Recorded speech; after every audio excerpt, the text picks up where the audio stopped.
So hello and welcome to the new video. In season 5 I tried to create a build around the new pants that gives you those explosions to your chain lightning. So I started this build from like level I would say 10 or 15 whatever, because when you have those seasonal caches, like I think level 3 or 4 already gives you like a random unique, and I was lucky enough that I got those pants that causes your chain lightning to explode after X amount of chains, you know, whenever it drains your mana, whatever like the proper wording is on the pants. I would say like this: at the beginning of the game, like on the very low levels, it's quite good because you can have two chain lightnings that's gonna be bouncing and spinning around you, and they're gonna be clearing a lot of monsters for you. So you have like a very, I would call it like an autoplay around, you know, that chain lightning. In the middle of the game, if you want to start spamming a bit more of the chain lightnings, you have to start, you know, looking for some decent gear. So now, if you're wondering what like the middle pack of the gear, like I would say, if you can have like an average gear, what you can do? You can do the T7 Horde, obviously killing the T7 Hordes, the last three bosses, just gonna be a bit of a slugfest because you don't have like the best bossing damage. I would say your bossing damage is very average. You need Andariel to, like, you know, to help you out with the bossing, because otherwise the build is very great at clearing anything like Helltide, or like, you know, or doing like maybe a tormented bosses. Nothing too tanky like that. Well, at least this should give you a visual representation how the build performs if you don't have those, you know, juicy mythic uniques. When I'm talking about the juicy uniques, it's Andariel. That's your like a go-to chase item. As soon as you get Andariel, the build changes and you just pretty much you start destroying the content like right away. The helmet just changes the build significantly, and you should be trying to chase that item. Obviously, trying to chase a mythic unique is not that easy as it sounds. It took me couple good times, I mean rotas, to, like, you know, with different parties before I got myself a helmet, because I actually did drop one, and I still have my sparks to use on something else. All of those bosses that you're gonna see from now on are Tormented the level 200 without Andariel. This is gonna give you like a representation how the build performs if you would try to kill those bosses on your own, because let's just say you don't wanna do any kind of rota or, you know, party invites or something like that. You just wanna be a solo kill player.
And this is how the fight on the T7 Horde looks like when you start having Andariel and you no longer have like, you know, the mana issue and you start pumping the damage. You can see the fight just goes way faster. That's what Andariel does to the build.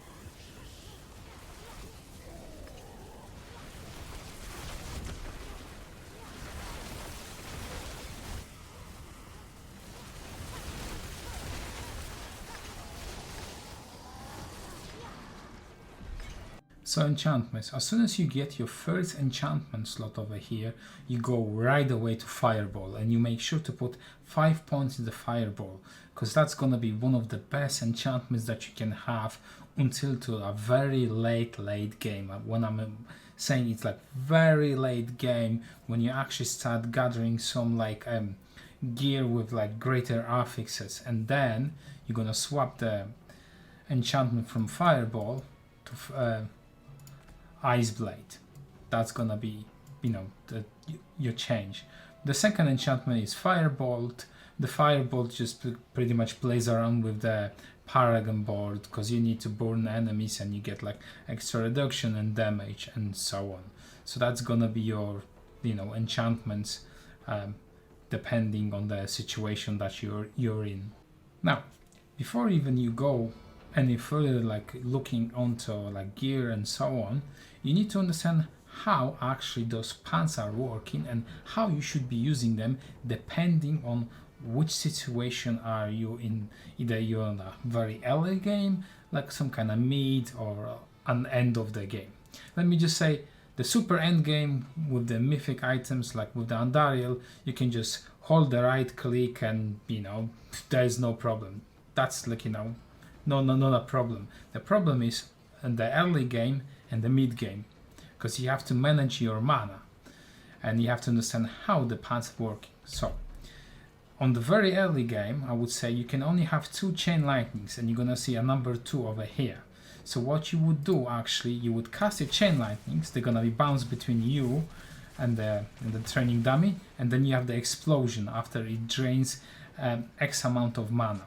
So what you would have over here on your left click, I would recommend having an Arc Clash. So while you're like, you know, just playing around with your chain lightning, you can still attack with the Arc Clash and generate some mana and do some damage. And that will be very early game. Once you get in the later state of like a very late state of the game, and you actually start having items with mana per second, then you can actually quit from the Arc Clash, because you will be able to maintain, let's say, about 6 to 7 chain lightnings. Obviously this depends on your gear and so on, and then you can have like a couple of them and you can just spam and you can, you know, have multiple explosions like that. So here's the overview of like the basic Sorcerer's tree that you should start right away. You want to pick up Arc Clash, as this will provide you a lot of damage and it will give you mana that you desperately need at the early games. Then Fireball enchantment, you know, clearing, exploding, you need that no matter what. Chain Lightning, I would suggest getting the destructive one just to create more energy balls, because, you know, you need the mana. This is just damage, Flame Shield, Teleport, Ice Armor, you know, Glass Cannon, extra damage. You can, whenever you get like a lucky crit, you can reset one of the defensive skills, not much to do. Ice Blade, just this is just for now. Later you can put 1 point later on, because you're gonna need it for Talrasha. Barriers and damage reduction by the mana spent, not much to do. Crit damage, this this is the one of the synergies that's going to be synergizing very well with the chain lightning, because it's going to be creating the crackling energy, and this gives you extra mana because you taking the crackling energy. That's the lightning bolts that you see. Damage reduction, and you know, more damage reduction and create chance and so on, so good things. So that's the basic tree that you should be following right away. So this skill tree is more advanced when you already have like some kind of decent gear and you have already mana per second, and you can sustain more chain lightnings without relying on arc clash to give you a little bit more mana. So you, as you can see, arc clash is dropped for the 2 points of fireball. You will still keeping the chain lightning destructive because you need the, you know, crackling energy. The defensive skills are pretty much the same. This doesn't change too much. This doesn't change too much as well. One of the change over here is that we have warmth, because you're gonna be using another legendary power on your item when you're gonna be getting some mana for the damage that you're gonna be healing. I'm gonna explain this a little bit more when I go to the gear section. That's why you have the points over here. This doesn't change, this doesn't change, and there's not much else that change. Now, this is how the skill tree gonna look like and what skills you're gonna be using if you have Andariel. This is very important. If you have Andariel, then you can use the skill tree that I'm gonna be showing you right now. If you don't have the Andariel, just skip it. There's pretty much, you shouldn't be copying this skill tree at all, because you're just gonna run into the problems, and you know, that's unnecessary for you. Since I have Andariel, between the basic and the advanced tree, I'm using the greater chain lightning because I no longer have any mana issue, because the Andariel and the starlight legendary power just are pretty much good enough for me to, like, you know, sustain myself. Another thing, another change, this whole cluster got dropped down because I no longer need it. The same thing with the crackling energy over here got dropped down as well. So you save up a lot of points over here, but you're adding over here in the lucky hit chance. I got myself a bit more points into ice armor. I got a couple points over here, but obviously you can tweak around the build however you like, you know, if you don't like something. But pretty much that's the skill tree. Now I'm gonna show you what runes and what kind of paragon boards I'm using. Just please remember, all of my runes are the bare minimum level 15, and they get extend range what kind of nodes they can reach. It's the, you know, leveling the glyphs are not a problem, as you're gonna be doing like speed running like 85 to 90 nightmare dungeons, and that's probably gonna take you maybe about 3 hours once you get the build up and running. So you know, it's not a problem. Your first board, you're gonna be using Unleash over here, and you're gonna be grabbing all of the nodes over here. The second board, it's gonna be Static Surge, and your glyph's gonna be Exploit over here. Then you're gonna be moving over here. The board is Enchant Master, and you're gonna be using Elementalist glyph over here. The next board that you're gonna be moving on is Frigid Fate, and you're gonna be using Charged over here.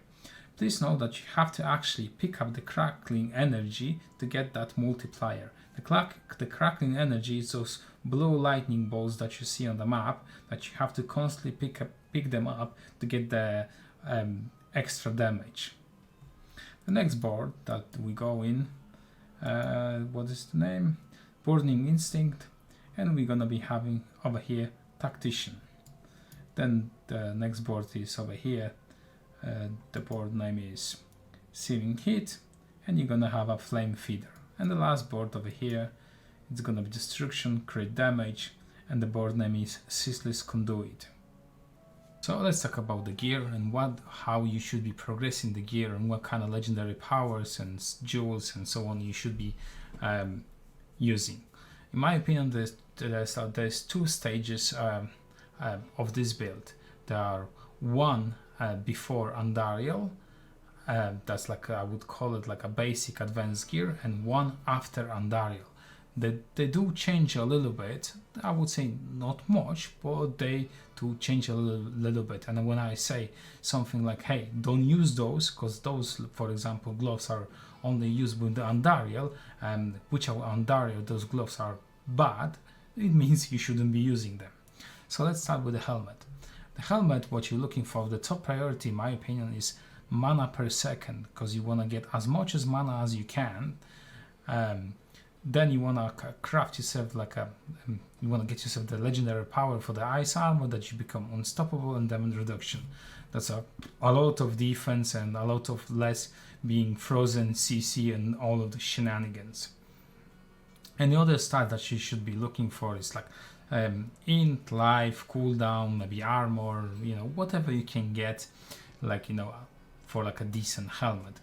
And then you could enchanting yourself some kind of random CC as well, right?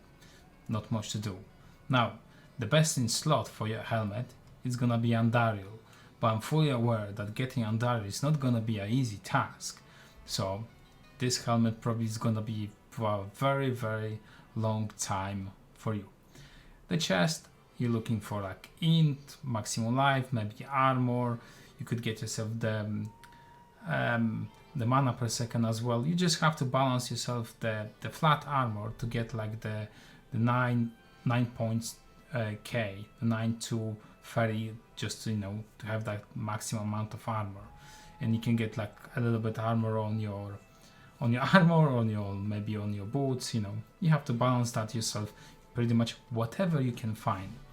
And then you get in the legendary power for the Vir Mastery, that gives you makes you even more tankier.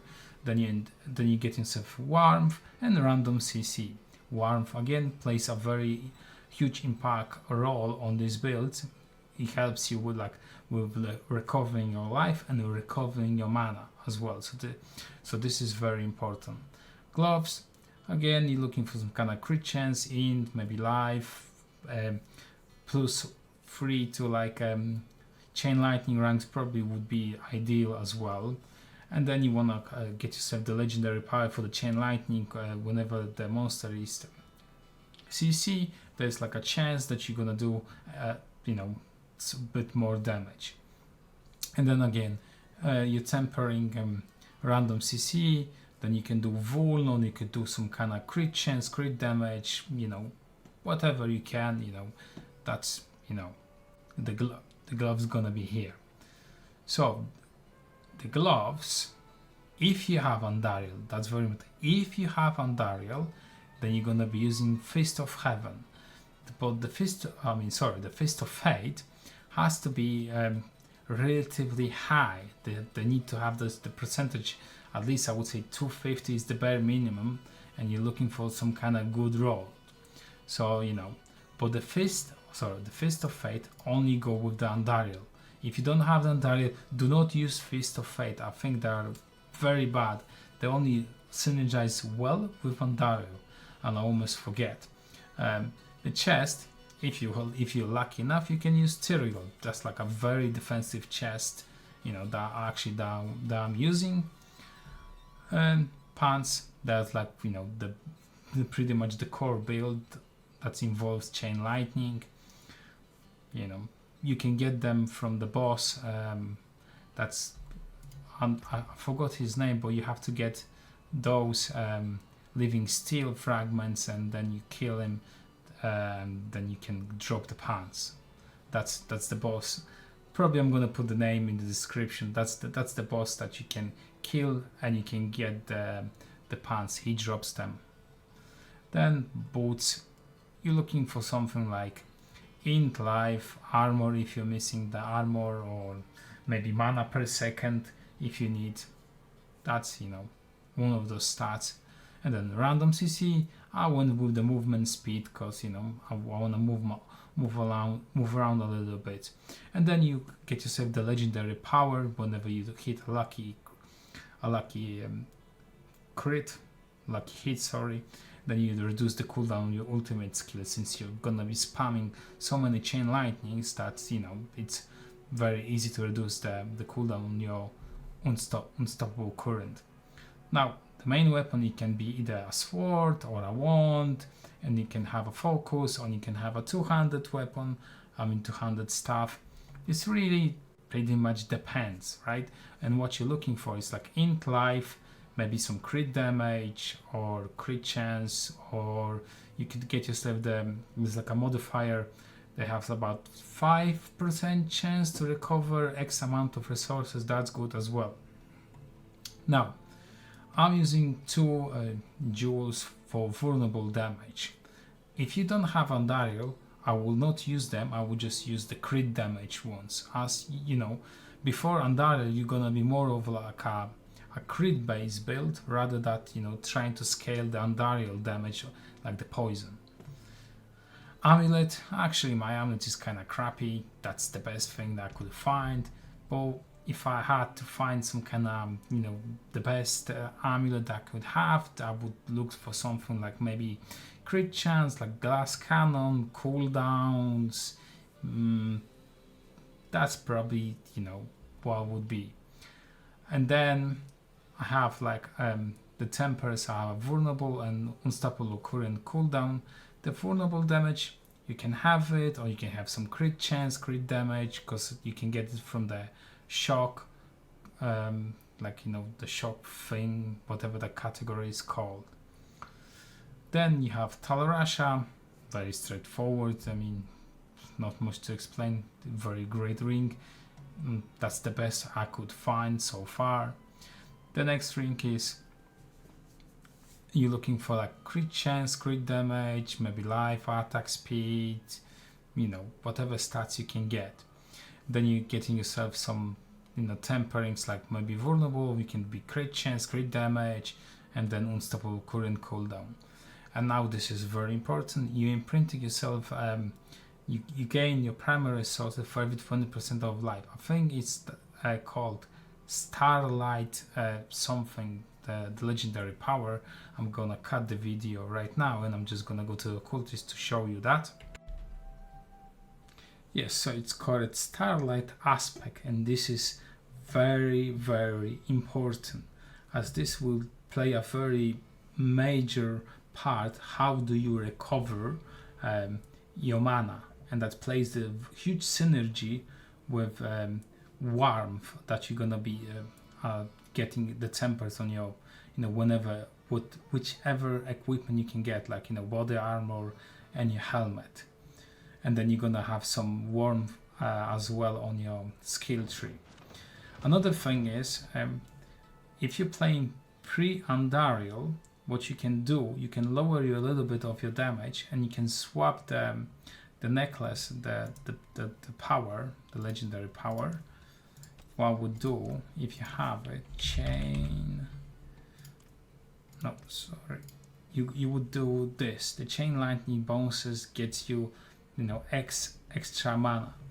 So if you get that, and you see that your mana goes way higher, but you're gonna sacrifice a little bit of a damage, but this gonna keep you with mana a bit more fuller, so then you can spam more chain lightnings and you're gonna get more explosions.